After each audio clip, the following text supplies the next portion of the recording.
你還是班裏的失敗者，根本沒人等你。這句侮辱正好落下時，他手中的無線電突然啪作響，發出一段只有海軍陸戰隊攻擊機飛行員才會識別的加密信號。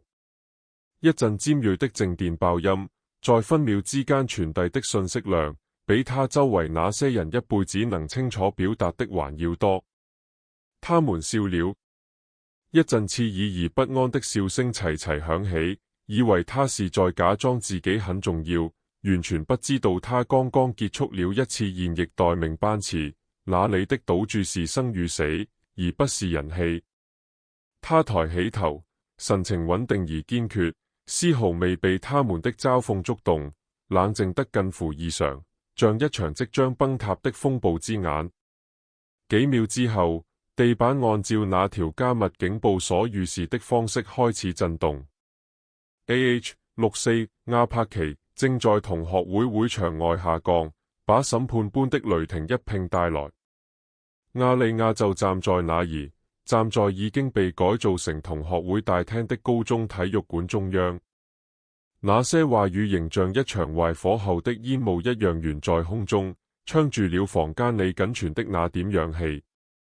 說出那句話的人，卡登·勞爾，向後靠着，臉上掛着他在高三時就練就的那種自滿笑容，雙臂抱在胸前，仿佛剛贏下一場只有他一個人在參加的冠軍賽。老圈子裏的人低聲笑着，有的假惺惺地捂住嘴，有的連掩飾輕蔑都懶得掩飾。亞利亞沒有退縮，沒有移開視線，也沒有流露出任何一絲受傷的微表情。他只是調整了一下別在腰帶上的那台小巧而堅固的無線電，在他們未經訓練的眼裏，那不過是個普通的對講機，然後任由這一刻沉重而尷尬地橫亙在他們之間。當大地再次震動時，笑聲才稍稍減弱，這一次更猛烈，震動透過鞋底傳來，靠近窗邊的某個人困惑地指向外面。但在這一切展開之前，在真相像旋翼切開夜空那樣轟然降臨之前，還有那段鋪墊，那種令人煎熬的慢動作。他們一個接一個地加碼，以為她仍然是他們記憶中那個在早自習教室裏毫無防禦能力的女孩，甚至在她踏上那片拋光的體育館地板之前。同學會之夜是從停車場裏一次蓄意而精心計算的排斥開始的。亞利亞把租來的車，一輛為了實用和匿名而選的普通、毫不起眼的轎車，駛入入口附近唯一的空位。當他伸手準備關掉點火時，一輛閃亮的豪華 SUV 突然亮起刺眼的遠光燈，兇狠地拐到他面前，物理性地擋住了他的車門。駕駛座上的男人叫特倫特，過去為了通過代數考試常常抄他的數學作業。他搖下車窗，放出低沉轟鳴的重低音音樂，震得他的側後視鏡發顫，也在他胸腔裏共振。他既沒有道歉，也沒有倒車，相反，他探出身子，把代客泊車鑰匙朝他的擋風玻璃扔去，仿佛他是受僱的幫手一樣。厲聲命令他把那堆廢鐵挪開，好讓真正的客人停車。亞利亞只是等待着，隔着玻璃凝視着他，毫無反應，脈搏絲毫未變，直到他怒火地哼了一聲，伴隨着刺耳的輪胎聲倒車，然後飛快駛向 VIP 區域。他只得從車門擠出來，踏進一灘冰冷停滯的泥水裏。這是他今晚的第一道污漬，但他像穿上迷彩一樣承受了它。就在亞利亞擦去靴子上的泥時，一個負責外圈的學生志願者走了過來。那是個少年，顯然被校友委員會明確告知了誰重要，誰不重要。他手持剪鐵板，像舉着盾牌一樣擋在他面前。不好意思，女士，供應商和廚房員工的服務入口在後面。他照本宣科地說着，指向一條黑暗、垃圾桶滿溢的小巷，空氣裏彌漫着腐爛蔬菜的味道。這條通道只供持票校友及其賓客使用。他刻意掃了一眼他樸素的穿着，用筆敲着那張他甚至懶得核對他名字的覆沒名單。亞利亞停了一下，目光移向正門上方清晰可見的2015屆歡迎回家標牌，又移回那個男孩身上，用一種解剖般的眼神審視着他的權威。沒有一句抗議，也沒有任何解釋，他只是側身繞過了他。他的動作流暢、安靜而高效，直到他已經走出3步遠，他才意識到他已經經過，只能對着他剛才站立的空位眨眼發愣，被他徹底不配合的態度弄得不知所措。一切都始於亞利亞穿過那扇沉重的雙開門走進同學會的那一刻，他步入了一個封存着青春焦慮與成年虛飾的時間膠囊。他穿着一件簡單的灰色連帽衫和牛仔褲，沒有任何張揚。頭髮被拉成一個實用的馬尾，幾個月沒見過造型師，因為他已經在飛行頭盔下待了好幾個星期。沒有首飾，沒有高跟鞋在地板上發出支配性的聲響，只有實用性。鋼製加固虛指，見過更好的日子，也走過更糟的地形。房間裏佈置着校式的氦氣氣球，藍色和金色，一條橫幅上寫着2015屆10年更強。角落裏的音箱低聲播放着音樂，是當年某首通俗流行歌，讓幾個人在聊着房貸和離婚時帶着懷舊的神情輕輕搖擺。靠擺着幾張桌子，上面有潘翠酒和手指食品，人們3、5成群地聚在一起，逼人地交換着關於工作、孩子和度假的故事，試圖彼此壓過一頭。亞利亞安靜地掃視着整個房間，目光以戰術網格的方式移動，認出那些幾乎沒怎麼變的熟面孔，只是眼角多了幾道細紋，腰間多了幾磅贅肉。他朝簽到台走去，那裡站着一位頭髮挑染得恰到好處，胸前名牌寫着貝爾哈特活動協調員的女人，對每一個走近的人都報以塑料般訓練有素的笑容。貝爾在亞利亞靠近時抬起頭，笑容有一瞬間凝固，隨即變成了某種更鋒利、更冰冷的東西，像刀鋒在光中閃爍。她是那種至今仍像舞會皇后一樣行走的女人，裙子貼合身形，妝容無可挑剔，指甲剛做過昂貴而新鮮的美甲。上學時，她就是那個組織啦啦隊集會、決定午餐誰坐哪兒的人，把社交資本當成武器。此刻她歪着頭，上下打量着亞利亞，帶着表演性的憐憫。亞利亞，我差點沒認出你來，還以為你是來幫忙收拾衛生的，或者乾點別的呢？他的聲音剛好大到能讓周圍的人聽見。幾個人立刻竊笑起來，急着加入這個玩笑。亞利亞伸手去拿筆簽到，他的雙手穩定而布滿老繭。我只是和其他人一樣來參加而已，他說道，語氣平靜得不能再平靜。貝爾微微前傾，壓低了聲音，但其實並沒有確保他的刻薄能夠被聽見。很高興你能來。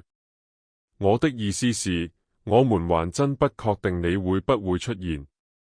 聽說你過得挺不容易的。他直起身來，遞過去一枚背面帶黏膠、邊緣已經開始翹起的名牌，把亞利亞當成了一個需要施捨的對象。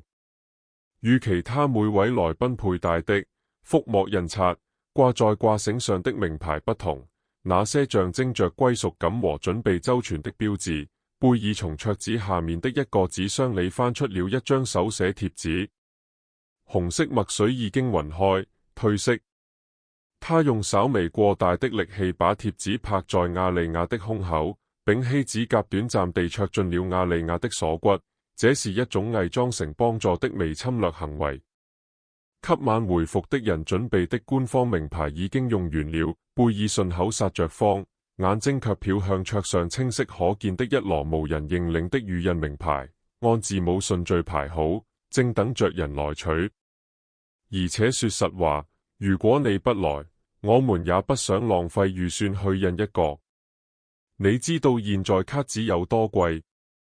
盡量別在這個上面出汗，不然墨水會把那件毛衣弄得一塌糊塗。他含糊地指了指亞利亞的連帽衫，然後用一張消毒濕巾擦了擦手，好像剛碰到了雜麼不衛生的東西。一種失敗的傳染源需要被抹掉。入口處的羞辱並沒有隨着名牌結束。當亞利亞準備進入主廳時，一名當晚雇來的保安在貝爾一個細微的點頭示意下走上前來攔住了他。檢查包，他低聲吼道，伸手去找掛在亞利亞肩上的那隻不起眼的左舷飛行包，包裏裝着機密導航日誌、生存應答器以及加密通訊設備。亞利亞轉動身體，用身體擋住了包。這個必須跟着我。醫療需要，他流暢地殺了個謊，語氣不容置疑，也不給任何討價還價的空間。保安冷笑一聲，用力抓住背帶。場內規定，女士不准帶外面的食物或酒。他猛地一曳，預料他會像個軟弱的平民一樣反抗，但亞利亞順着力度一動，讓他失去平衡，狼着向前撲了一步。他湊近他，聲音降到一個足以觸發他腦幹原始逃生反應的頻率。再碰一次，你就需要醫生了。保安立刻後退，雙手舉起，讓他通過。而貝爾則大聲地對朋友們耳語，他大概是在偷帶小瓶伏特加進來吧，因為他付不起現金吧台。貝爾的行政式刻薄還沒結束，他敲了敲貼在桌子上的覆膜座位圖，手指掠過舞池和自助餐附近那些重要人物坐的圓桌，因為沒算上那些掉隊的人，我們在安排座位時確實得動點腦筋。他說道，聲音裡滿是虛偽的歉意。他指向緊挨着緊急出口、廚房擺動門和垃圾桶旁的一把孤零零、搖搖晃晃的折疊椅。我們把你安排在12號桌。嚴格來說，那是日出區，但很安靜私密，而且垃圾袋一換新的，你會第一個知道。他對朋友們眨了眨眼，他們捂着嘴別笑。亞利亞看了一眼那把孤立的椅子，又看了看那些人聲鼎沸、笑着喝酒的桌子，只是點了點頭，脊背不直地走向那個羞辱性的角落，拒絕給他們任何看到自己肩膀胯下或步伐遲疑的滿足感。當亞利亞坐在自己被流放的角落時，教練附近的一群女人開始大聲評論起紀念桌。那是一個擺着蠟燭的小展示台，用來紀念已經去世的同學。其中一個叫塔拉的女人，過去在體育課上常嘲笑亞利亞的衣服。她拿起一位已故同學的相框，誇張地嘆了口氣。真讓人難過，塔拉說道，目光卻直接鎖定在房間另一頭的亞利亞身上。不過說真的，有些人幾乎已經是幽靈了，對吧？我是說，看看亞利亞，零社交媒體，沒有老公，也沒有事業更新。以他現在過的這種生活，他還不如就放在這張桌子上，就好像畢業之後他就不存在了一樣。那群人鄭重其事地點頭，把亞利亞選擇的行動靜默當成了一種社交死亡，完全不知道在陰影中注視着他們的這個幽靈，其確認擊殺數、挽救的生命數，以及在危險區域度過的小時數，加起來都超過了房間裡的所有人。當亞利亞把名牌貼在連帽衫上時，卡登、羅威爾端着啤酒晃了過來，酒液灑了一點在地板上。他曾是橄欖球明星，如今是個中層市場人員，髮際線後移，戴着一頂反戴的棒球帽試圖掩飾。襯衫塞進卡其褲裡，身上還帶着那種理所當然的步態，仿佛這個世界仍欠他10年前比賽裡的達陣。嘿，看看誰來了！書呆子本人，亞利亞，真是老樣子，一點沒變。他伸出手要和他握手，用力賺得他指節生痛，然後無意中撞了一下他的手臂，於是他的手機從口袋裡滑落，當一聲掉在地上。哎呀，我的錯，他笑着說，彎腰撿起來，像拿着受污染的廢物一樣遞給他，還在用這老古董啊，看來日子挺緊的。他周圍的人也跟着笑起來。有個男人還拍了拍他的背。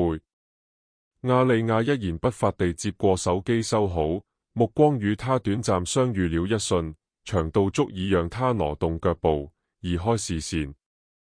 然而那部手機並不只是舊，那是一台安全加固設備，啞光黑外殼被卡登誤認為是廉價的防護磚。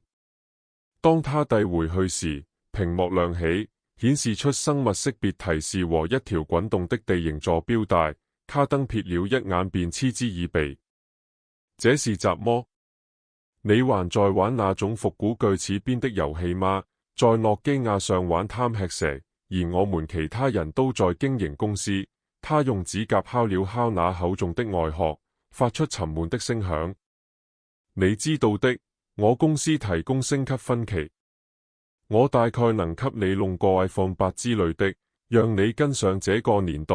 他環顧四周尋求認同，隨從們點頭附和，把那套軍用級加密界面當成了貧窮的遺物，而不是一種能夠授權空襲的高風險戰爭工具。一個叫傑森的男人湊了過來，他過去在物理課上坐在亞利亞後面，現在做加密貨幣，決定把這當成展示自己智力的教學時刻。你可能不太懂現代科技是怎麼運作的，亞利亞，他說着，從口袋裡掏出一張雞尾酒餐巾紙和一支筆，畫了一個粗糙且錯誤的衛星示意圖。你看，真正的手機用的是 GPS， 也就是全球定位系統。它會連基站。你那塊磚頭可能連地圖都加載不了。如果你想讓我給你解釋雲是怎麼工作的，隨時問我。我知道這對不在高端行業工作的人來說挺複雜的。他居高臨下地笑着，拍了拍他的肩膀。亞利亞看着他話，默默注意到他的圖示缺少了任何精確鎖定所必須的3條關鍵三角測量向量，但他沒有糾正他。他只是把那台此刻正接收着來自他連想都不敢想的地球同步軌道衛星的實時加密遙測數據的設備收回口袋。為了進一步升級這種技術收入，一個叫可爾的科技男正在吹噓他的智能家居創業項目。他掏出手機，大聲宣布，因為學校的 WiFi 很慢，他要開一個熱點。嘿，亞利亞，他隔着音樂喊道，把手機舉得像燈塔一樣。我特地給你建了個訪客網絡，反正你大概也沒有流量套餐。SSID 叫亞利亞需要幫助，密碼是找份工作過23。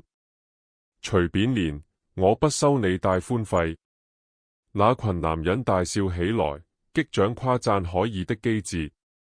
亞利亞連眼睛都沒眨一下，他把手伸進口袋，在加密設備上輕點了一條指令，優先調用該區域的應急帶寬。瞬間50英尺範圍內的所有智能手機全部掉線，因為他的設備接管了本地頻譜。可爾皺起眉頭，瘋狂點着屏幕，看着連接消失。怪了，我的5G 怎麼死了？他叨囔着，搖晃着手機，而亞利亞只是喝了一口水。他的連接清晰而不可撼動。在房間裡再往裡一點，靠近零食桌的地方，一群老同學注意到了他。有真娜，當年八卦女王，如今成了房地產經紀人，曬得假假的皮膚，一隻設計師手袋像榮譽勳章一樣掛在臂彎裡。他身旁站着邁克，從班級小丑變成了保險推銷員，依舊笑話講得用力過猛。他們低聲交談，卻故意讓聲音傳出來。那是亞利亞嗎？哇，他看起來像是剛從床上滾下來。還記得他以前總用那些破舊的筆記本嗎？好像連像樣的學習用品都買不起，真拿點着頭，抿了一口飲料。是啊，可憐的家伙，估計現在還在勉強糊口。看看那雙鞋，二手店特工，邁克樂樂笑着。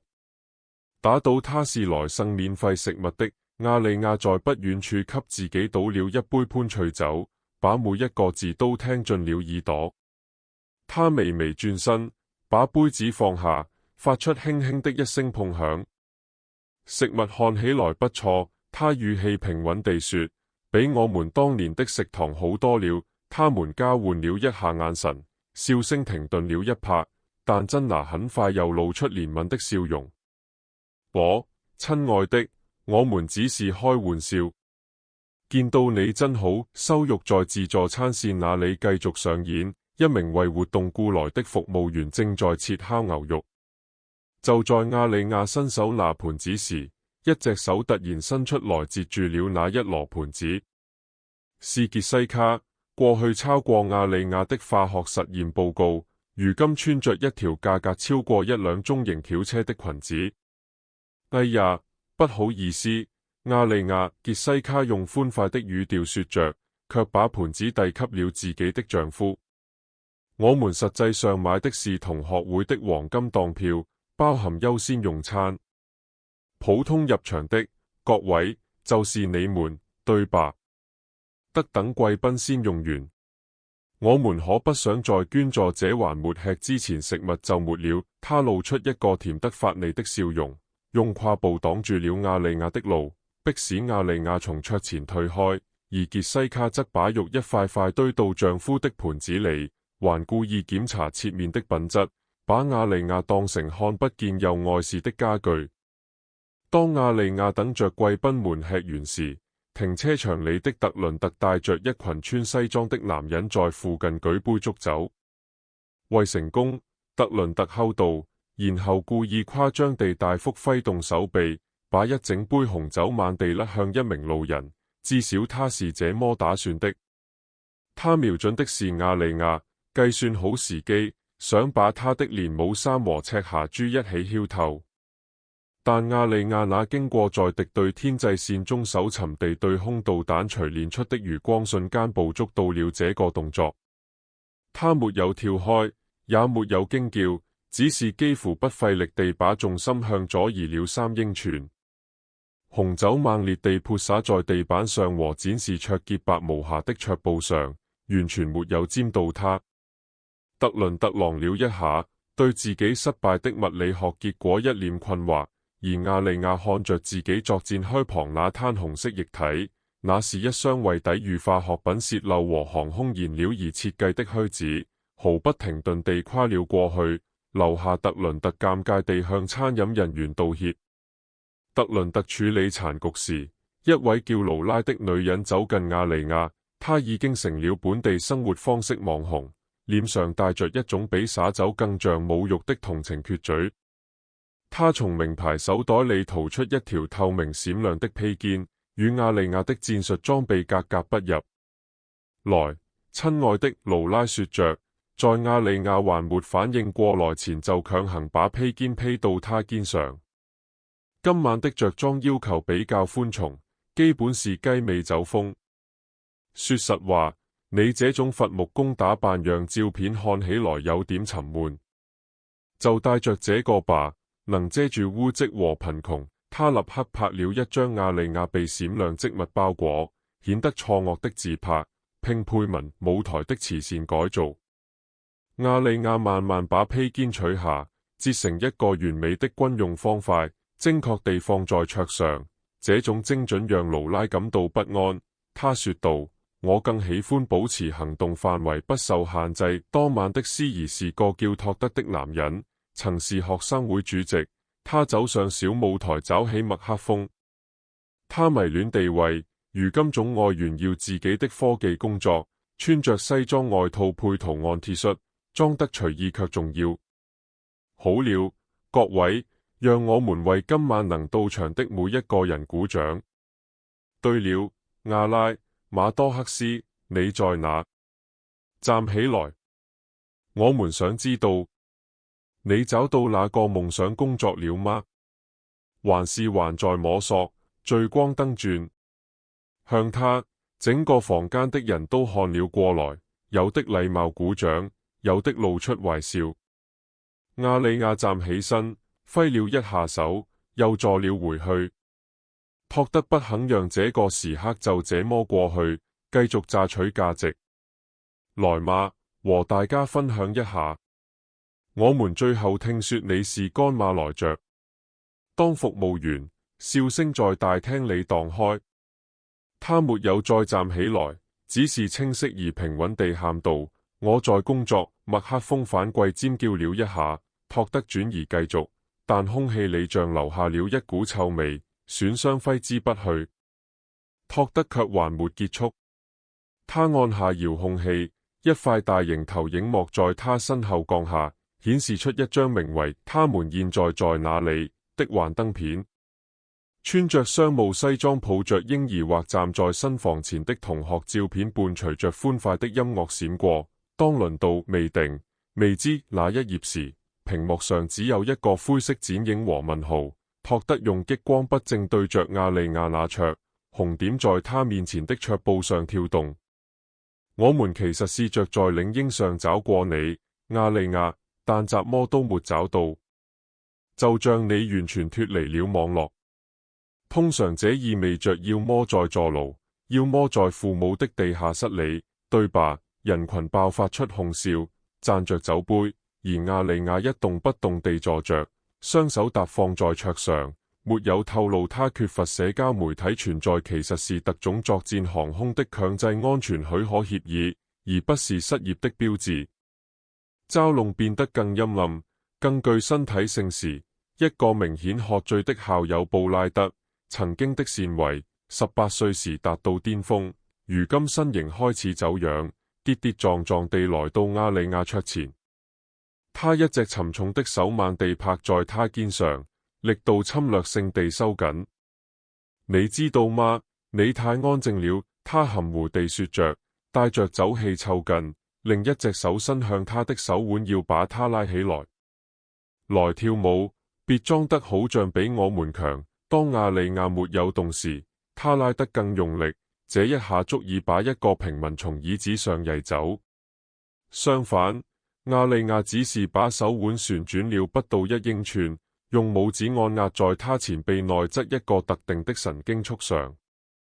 布拉德的膝蓋立刻發軟，手臂麻木失去力量，他震驚地倒抽一口氣，單膝跪地，像是在求婚。小心點，亞利亞低聲說着，在沒人注意到技巧之前放開了他。你看起來站不穩，喝點水吧。布拉德連滾帶爬地退回去，抱着自己的手臂，眼睛裡滿是他無法向那些大笑着的朋友解釋的恐懼。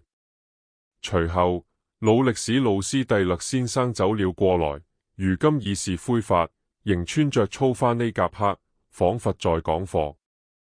過去在學校裡他偏心選寵，亞利亞並不在其列。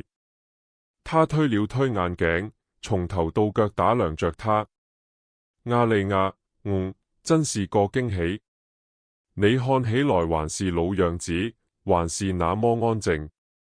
我想生活沒給你扔太多曲線球吧，或者也許扔了，而你只是盡力應付。他的語氣裡滴着虛假的關心，掩藏着評判。附近幾個人附和地點頭。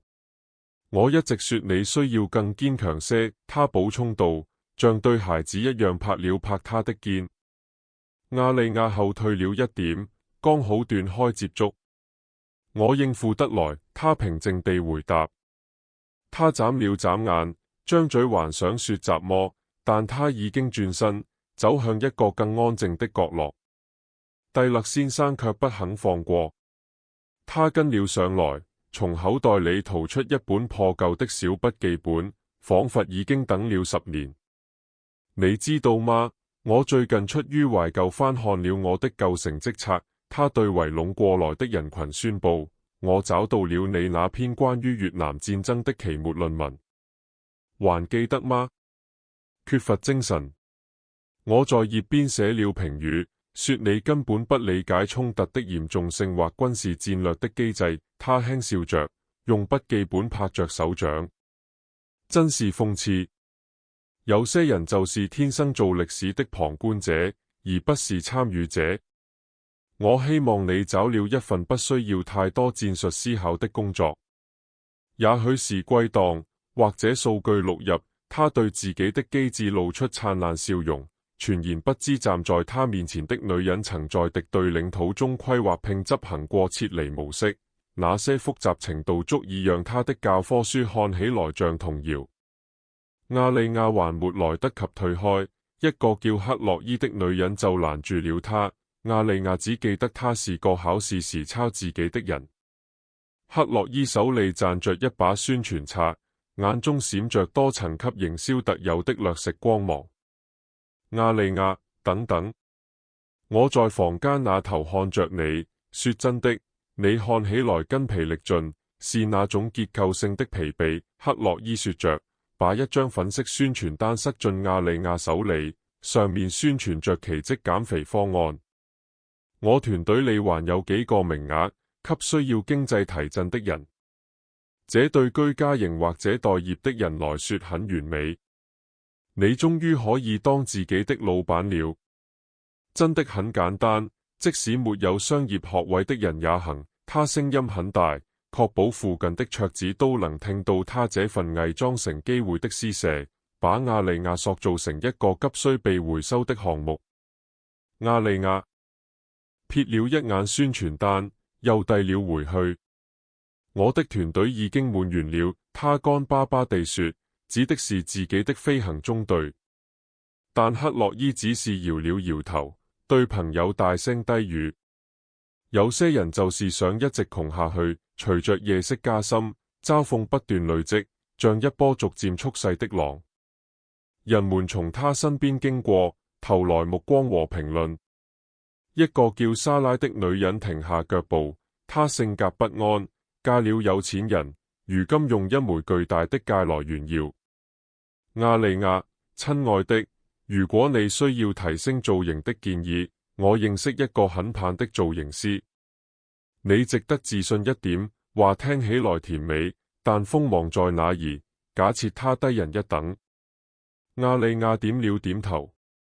我現在這樣就很好。莎拉的笑容僵了一下，轉身離開，對丈夫低聲說着雜麼。接着，一群男人圍了上來，為首的是德里克，那個自以為是的前運動員，如今做銷售。嘿，亞利亞，你還是開着高中那輛破車，還是升級成騎自行車了？他們爆笑起來。他放下了飲料。我有辦法出行，德里克拍着膝蓋。經典，還是一如既往地含糊。打倒他坐公交，房間似乎變小了，空氣因他們的話而變得黏稠。德里克在笑聲的助推下，決定驗證一個想法。他從錢包裏掏出一張皺巴巴的$20，扔到亞利亞面前的桌子上，紙幣落在他那杯未動的潘翠酒旁。這麼着吧，他說得足夠大聲，讓附近幾桌的談話都停了下來。我的指定司機放我鴿子了。如果你願意把我和兄弟們送到市中心的餘興派對，這就是你的了。反正有錢也是錢，對吧？除非你的車上不了高速。他湊近過來，身上混合着廉價古龍水和昂貴威士忌的氣味。來吧，別這麼有自尊。我們都知道你需要這點錢。亞利亞看了看那張鈔票，又看了看德里克，臉上沒有任何表情。他沒有碰那錢，只是低頭看了一眼碗上的計時儀，一隻厚重的多功能飛行員腕表，記錄了風速讀數，完全無視了他。格尼錦在 DJ 宣布要拍10年合影時變得巨象起來，整個畢業班蜂擁向舞台旁搭起的台階，笑着推搡着爭位置。亞利亞猶豫了一下，最終還是走向後排，踏上台階時試圖融入其中。貝爾急匆匆地跑過來，慌亂地揮着手：我，等等，亞利亞。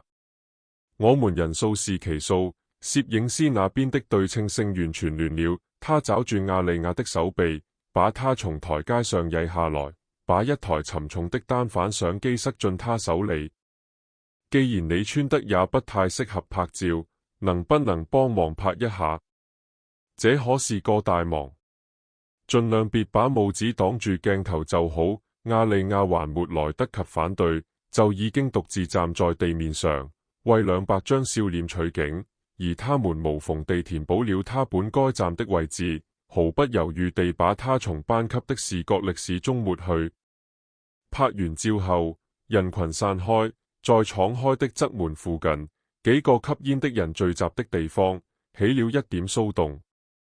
一隻流浪貓，又瘦又壯，走到入口附近，喵喵叫着討吃的。卡登踢了踢他旁邊的土，想把他嚇走，笑着說：去找個垃圾桶。他轉向正從照片流放中走回來的亞利亞。嘿，看啊，亞利亞，你生活方式的吉祥物，到處翻找施捨。也許你們還能一起分一罐金槍魚。這種刻薄如此隨意，如此被默認，以至於沒有人眨一下眼。亞利亞停下腳步，看了看那隻貓，又看了看卡登。他蹲下身，伸出手，貓立刻伸向他的手心，感知到卡登身上所缺乏的安全感。他站起身，拍了拍膝蓋。動物對品性有比人更好的直覺，他輕聲說道。卡登只是翻了個白眼。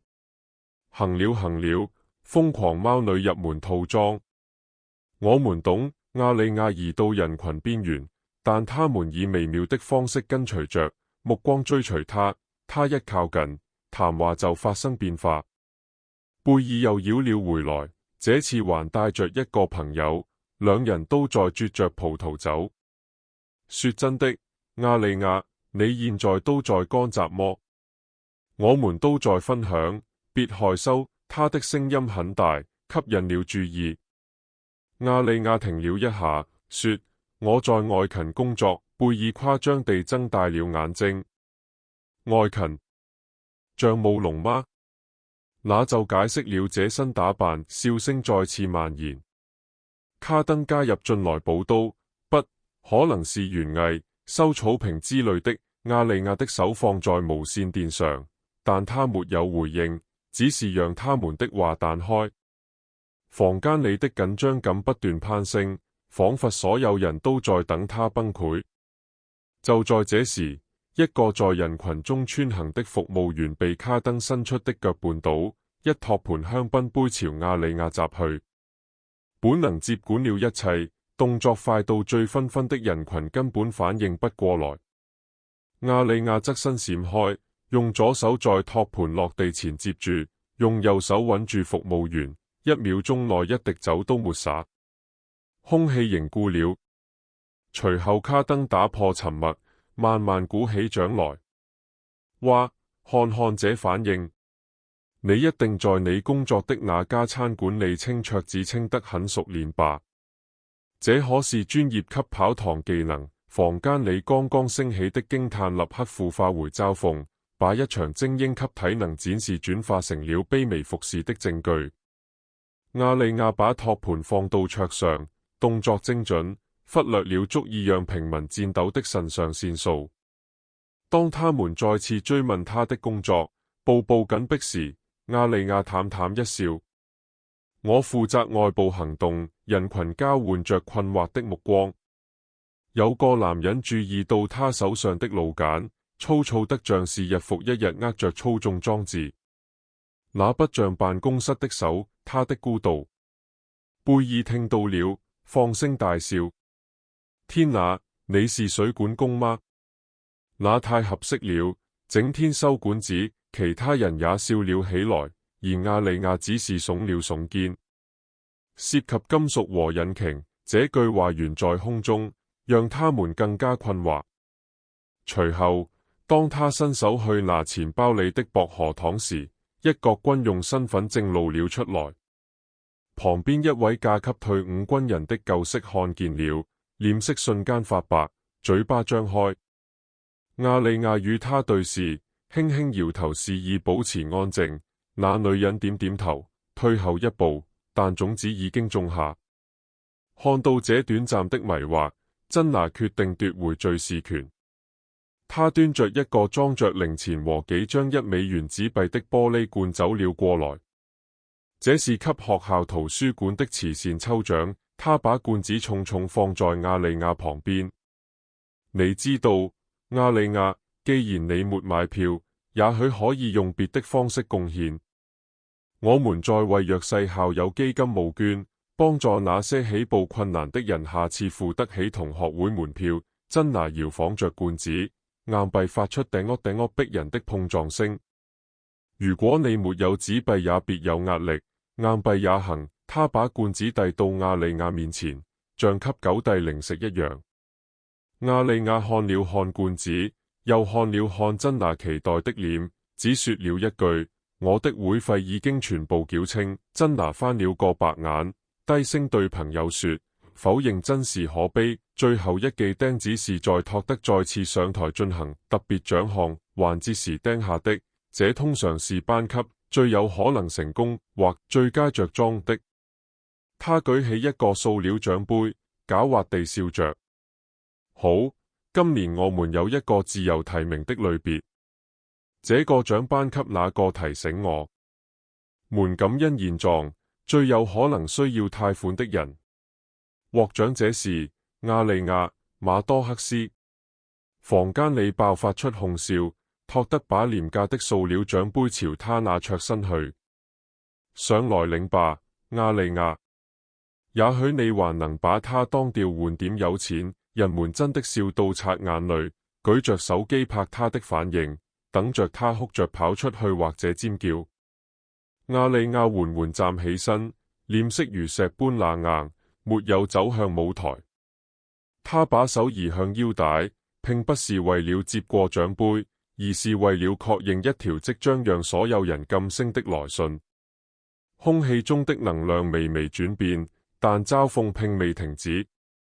卡登從托德手裏搶過麥克風，喊道：為大家，讓亞利亞上來給我們講講他那光鮮亮麗的生活吧。人群歡呼起來，但那歡呼裏帶着嘲弄的底色，像是在給一個包袱做鋪墊。亞利亞慢慢走上去，接過麥克風，他還沒來得及開口，貝爾就在前排喊道：對呀，說說看。你怎麼付賬單的？優步司機，整個房間爆笑。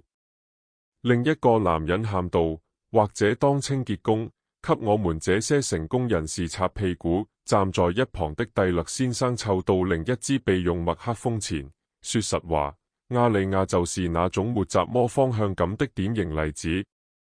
無意冒犯，但事實就是事實。笑聲達到頂點，後排的人掏出手機開始錄像。一個叫格雷格的胖男人擁有一連串汽車經銷店，他大聲喊道：嘿，要是你需要工作，我的精洗隊在招人，最低工資。不過你終於可以圍着好車轉了。他舉起啤酒瓶，為自己的慷慨哈哈大笑。真的，亞利亞，洗輪不丟人，總得有人把髒東西擦掉，好讓我們其他人發光。人群愛死了這套，把同學會變成了一場吐槽大會，而被吐槽的主角沒有任何人護着。亞利亞站在舞台中央，燈光熾熱地打在他臉上，聽着那一片嘈雜的侮辱聲。他沒有退縮，他甚至在不自覺間站成了閱兵時的稍息姿勢，雙腳與肩同寬，雙手在背後交握，脊背像鋼條一樣不直。這是一種指揮性的姿態，但在他們眼裏只是僵硬。亞利亞穩穩握着麥克風，可他還沒說一個字，口袋裏的無線電就發出低沉的加密嗡鳴。對訓練有素的耳朵而言，那聲音穿透了所有噪音。旁邊有人歪了歪頭，那是雜魔，聽起來像靜電或者雜魔官方的東西。亞利亞短暫地把它吐出來。抱歉，我得出去一下。貝爾嚎叫起來，雜魔，現在還裝你是間諜啊！但亞利亞朝門口走去，步伐冷靜。幾個好奇的人跟着他走到星空下。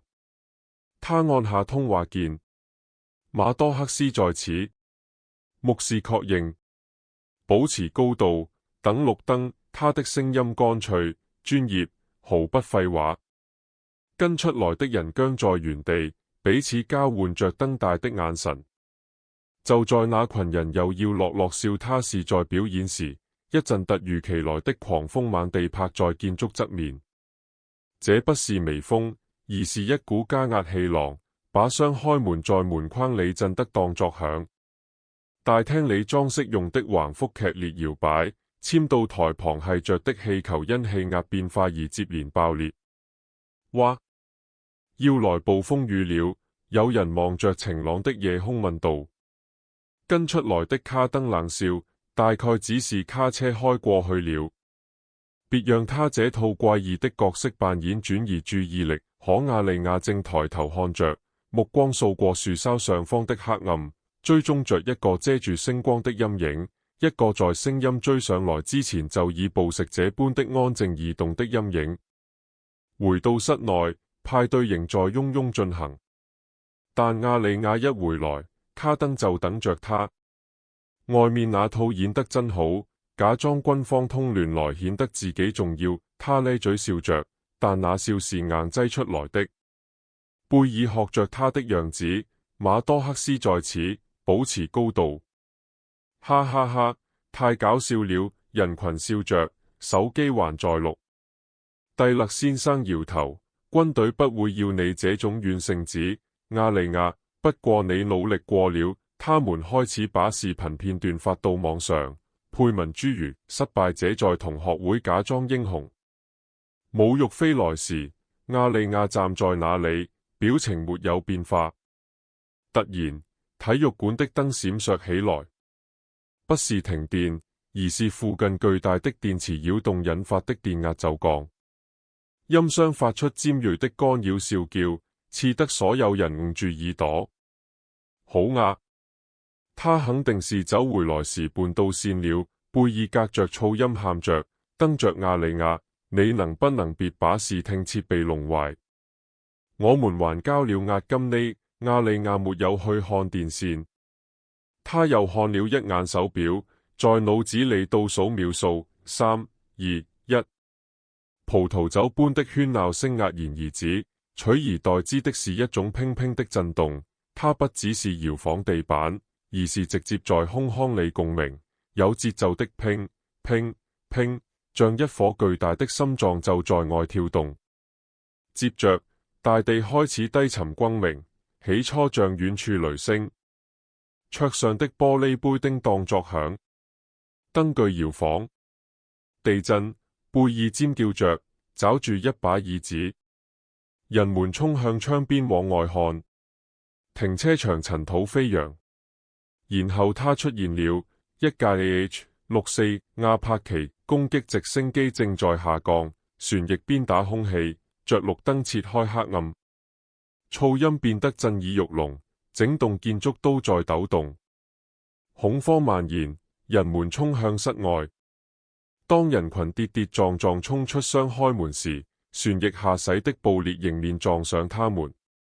這不只是風，而是颶風級的力量，把外上的2015屆橫幅直接撕下，捲進黑暗。穿着昂貴禮服的女士尖叫着，她們精心打理的髮型被抽成狂亂一團，男人們不得不按住自己的帽子。精心擺放的室外露台家具被掀翻，在柏油地上滑行。卡登試圖遮住眼睛，喊着雜魔財產損失，可他的聲音被懸停在僅50英尺外的雙台通用電氣發動機尖鞘渦輪完全吞沒，輪子甚至還沒碰到柏油地。阿帕奇的目標獲取與指示系統就已經啟動，機臂下那顆鼓起的傳感器炮塔帶着機械般的威脅轉動，鎖定人群。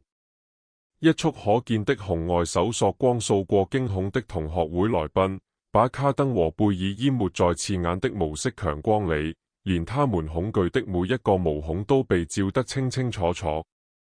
人群尖叫，以為自己被瞄準，紛紛躲到車後，抱頭蹲下。剛才還勇敢嘲笑亞利亞手機的卡登，此刻在機器的熱成像傳感器計算出他的熱信號時尿了褲子。激光測距儀在他胸口塗抹着一個無聲不可見的點，亞利亞用餘光清晰看見，確認飛行員已將敵對目標納入視野。感官過載絕對而恐怖，嚇壞了這群柔弱的郊區人，他們從未如此近距離接觸過赤裸裸的軍力。雙台渦軸發動機噴出的熱浪像一島實習在他們身上，帶着焦糊煤油和臭氧的味道，瞬間把裝飾花盆裡的花都燙煙了。貝爾堅持在入口旁搭的那頂昂貴的白色 VIP 帳篷在下駛中變形塌陷，帆布發出刺耳的啪聲，隨即濕窪一聲倒進泥濘的蓄水池。停車場裡的碎石、覆蓋用的木飾和同學會傳單被捲成碎片，像彈片一樣打在那些穿着燕尾服、此刻正縮在車後的男人小腿上。當他們意識到金錢在空氣動力學和馬力法則面前毫無用處時，那台機器並不是降落，而是佔領了空間。阿帕奇抬頭拉平，機臂兇狠上揚，隨後輪子以沉重的金屬撞擊聲砸下，震裂了學校停車場的柏油地。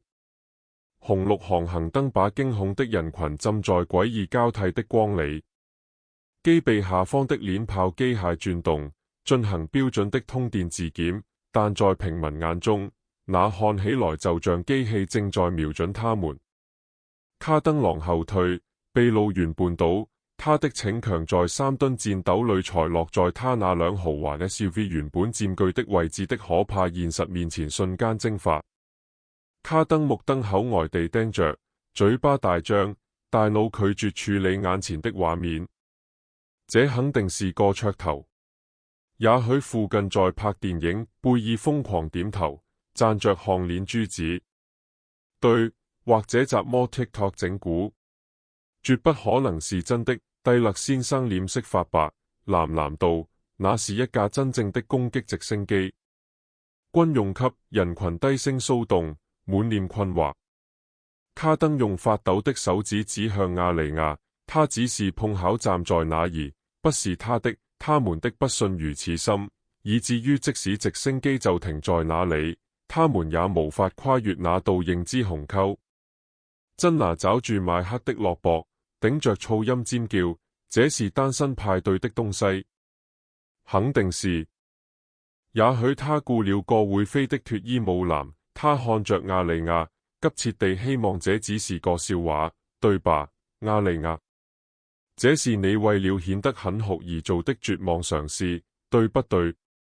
這是你租來的。亞利亞甚至沒有看他一眼，他正盯着旋翼減速，目光評估着降落角度。他向前走去，不是走向人群，而是走向那台機器，步伐裡帶着一種無法偽裝的熟悉感。那是一個清楚知道尾長危險區在哪裡，以及如何避免被切成兩半的人才會有的走法。座艙門打開了，副駕駛跳了下來，他徑直走到亞利亞面前，利落地立正敬禮。準尉馬多克斯，戰機就緒，沉默像毯子一樣壓了下來。亞利亞回禮，動作精準而熟練。卡登僵在原地，貝爾的雙手捂住嘴，眼淚開始衝出。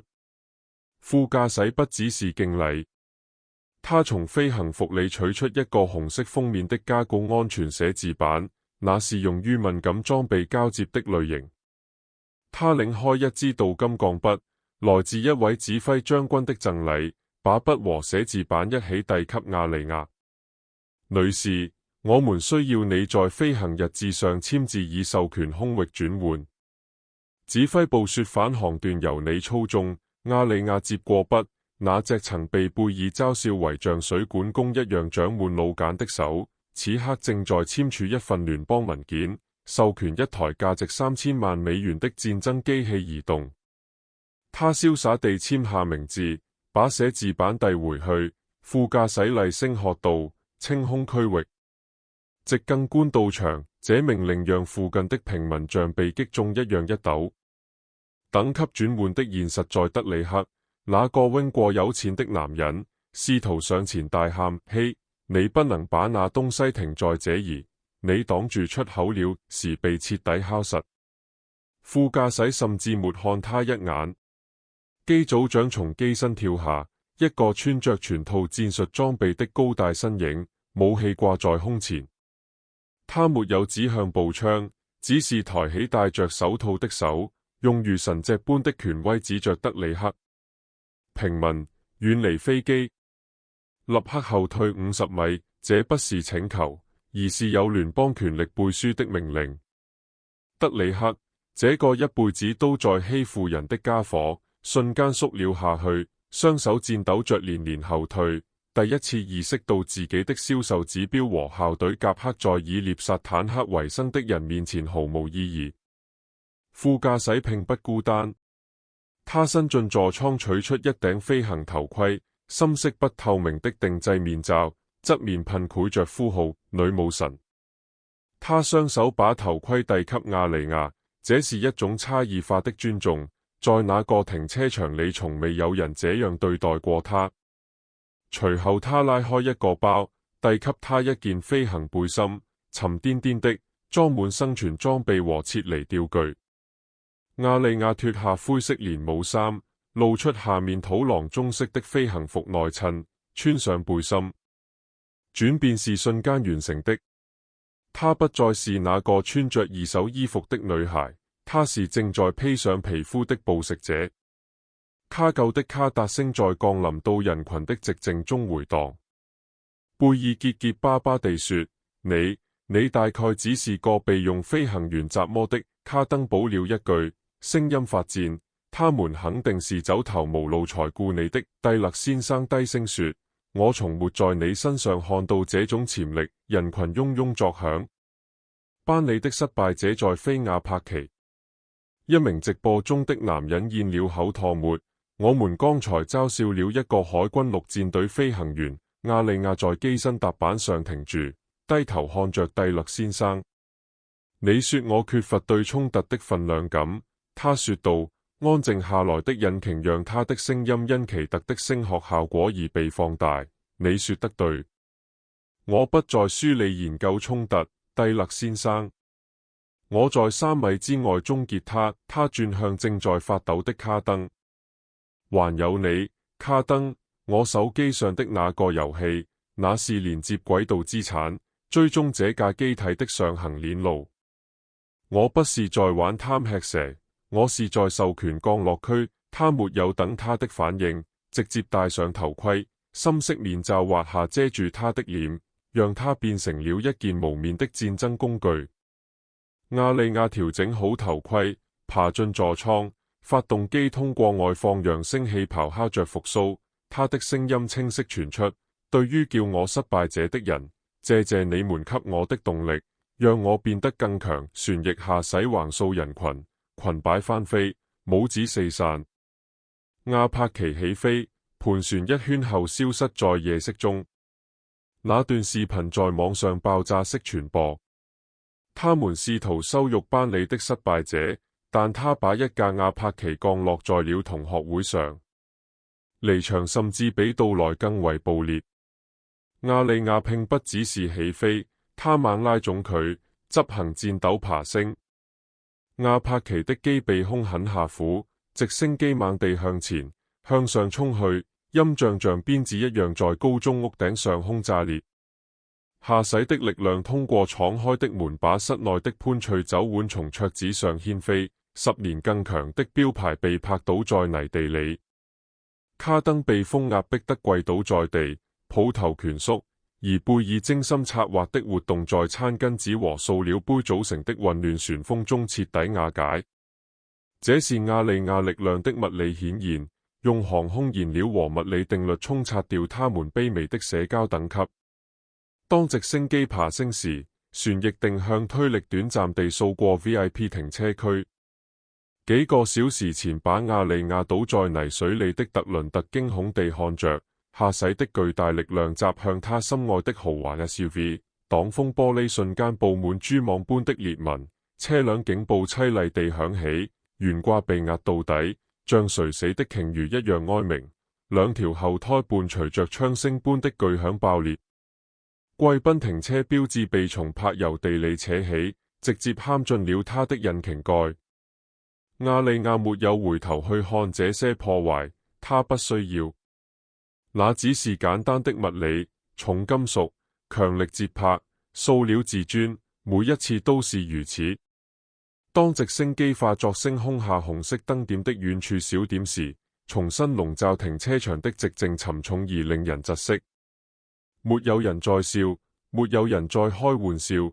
遠處一輛被震動觸發的汽車警報孤零零地嘶鳴着。卡登慢慢站起身，拍掉卡其褲上的泥土，但他的手抖得厲害，怎麼也塞不進褲兜。他看了看阿帕奇剛才停過的位置，又看了看他的朋友們，他們眼中的神情已經不再是同伴情誼，而是震驚，而在那之下是指責。他帶着他們一起嘲弄了一頭被他們誤認為綿羊的狼，對自己惹錯了人的恐懼開始蔓延。當閃爍的警燈衝向學校入口時，這種意識被進一步放大。那不是來逮捕亞利亞的，而是來封鎖現場的，是鎮警察局長。一個卡登曾試圖擊掌的人徑直從他身邊走過，無視了他伸出的手。局長看了看被毀壞帳篷裏滿身泥污的人群，搖了搖頭。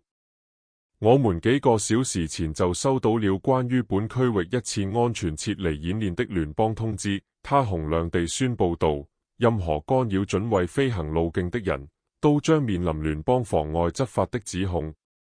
我建議你們都回家祈禱他不會就你們的行為提交報告。他的目光直直落在卡登和貝爾身上。你們這些人根本不知道自己剛剛惹上了誰。那個女人保護着你們現在用來當蠢貨的自由。接下來的幾天裏，現實狠狠地砸在了那些帶頭羞辱的人身上。卡登的老闆看到了那段病毒式傳播的視頻，就是他嘲笑一名服役軍人的那段。到周一，他就被叫進了辦公室。我們不能讓這種行為代表我們的品牌。他們說他丟了工作，名聲被玷污，被迫在一家更小的公司重新開始，再也沒有了趾高氣揚。貝爾的社交媒體也炸了鍋，但不是好事。看到他殘忍行為被完整曝光後，他活動策劃工作的贊助商紛紛撤資，關於他有毒行為的郵件蜂擁而至。他最終公開道歉，但他的圈子迅速縮小，朋友們像躲霉運一樣與他疏遠。蒂勒先生遭到了學區董事會的壓力，家長們投訴一名教師霸凌一位已成為英雄的前學生。他被提前退休，獨自在安靜的房子裏度日，冰箱上貼滿了嘲諷他的新聞剪報。人群中的其他人，那些低聲議論和發笑的人，發現自己的名字被標注在評論裏，工作單位質疑他們的判斷力，關係因後果而緊張。最精準的一擊因果報應落在了托德身上，這位嘲笑他失業的司儀。事實證明，他的科技公司正在競標一項巨額國防合同，那種能成就職業生涯的項目。在最後審查過程中，客戶、國防後勤委員會、看到了托德公開羞辱一名受勳航空軍官的視頻，合同立即被撤銷，理由是與服役價值觀不兼容。托德被解僱不是因為無能，而是因為他成了風險。他失去了股票期權、明星和鑽角辦公室，只因為他想靠嘲笑一個真正理解服務意義的人來換取廉價的笑聲。一周後，最後也是最沉重的一擊，並非來自社交媒體，而是寄到了同學會委員會主席的郵箱裡。那是一張來自國防部的正式賬單，抄送當地市政部門，列明了降落區阻塞和外來物碎片危害清除費用。為發動機更換專用濾芯的成本，因吸入同學會廉價氣球和指示所致，高得驚人，超過了整個活動的預算。信件由亞利亞的指揮官簽署，註明事故原因是平民疏忽。貝爾和委員會須對損失承擔個人責任，直接掏空了校友基金，並被迫自掏腰包，形成一個巨大的財務黑洞。未來多年裡，每當他們查看銀行賬戶，都會想起亞利亞。網絡偵探毫不留情，他們找出了卡登辱罵的時間戳，並將其與有人洩露的亞利亞服役記錄並列展示。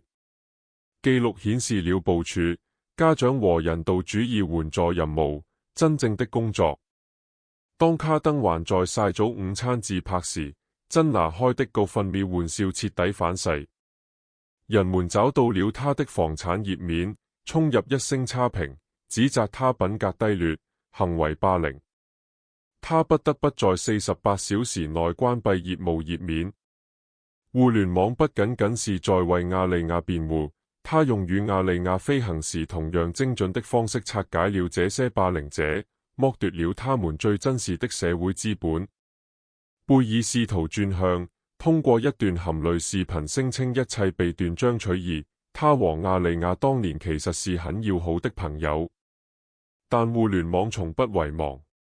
一位在同學會上保持沉默的前同學上傳了一段高中年鑑照片合集，展示貝爾和他的小團體在走廊裡折磨亞利亞的畫面。配文寫道：那時候他們就很刻薄，現在也是。只是業力終於帶着火箭來了。視頻獲得了300萬次觀看。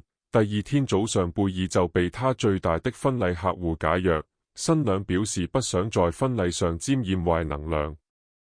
貝爾那建立在排他之上的人氣帝國，在真相的重壓下崩塌了。蒂勒先生的下場也許最安靜，卻最為痛苦。他走進常去的本地咖啡店，一個他平時指點江山、教訓咖啡師的地方，原以為會得到往常的優待。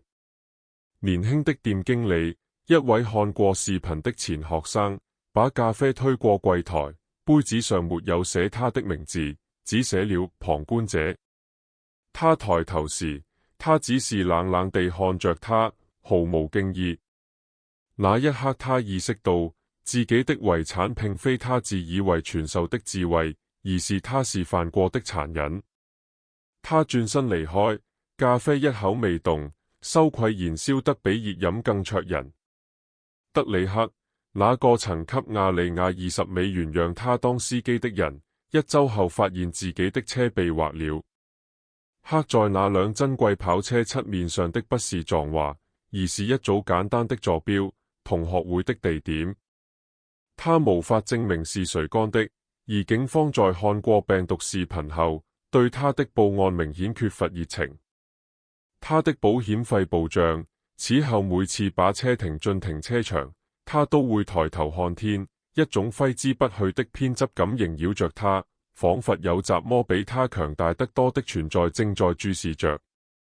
他不再穿校隊，